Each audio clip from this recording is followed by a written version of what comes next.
The Irish government has committed to some ambitious targets for the development of offshore renewable energy capacity, 20 gigawatts by 2040 and 37 gigawatts by 2050. Reaching these targets will be a huge challenge, but this is also a huge opportunity for renewable energy developers. To facilitate this, the government has streamlined the offshore consenting process with the introduction of a new authority, the Maritime Area Regulatory Authority, or MARA, and a new offshore consenting regime.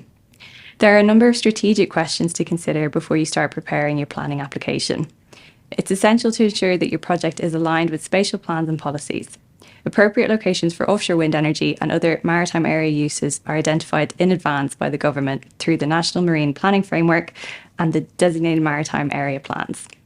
Other important early stage questions include things like whether you're going to seek any design flexibility, for example, on the turbine parameters or turbine numbers, and whether you're going to consent the offshore, onshore and grid connection elements of the project together or separately. The main consents that a large-scale offshore wind project will generally require are a licence from MARA for initial site investigations, a maritime area consent or MAC from MARA, and a maritime planning permission from Bord Pleanála.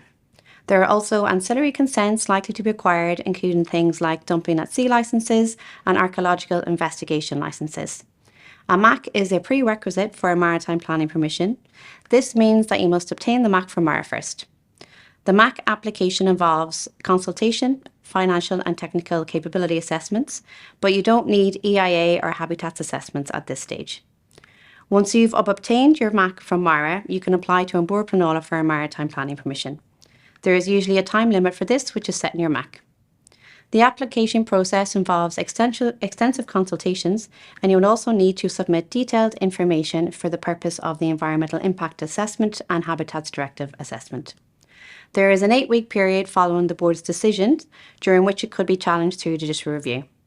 Once you have both the MAC and the planning permission, and the judicial review period has expired, you're ready to proceed to the next stage in developing your project.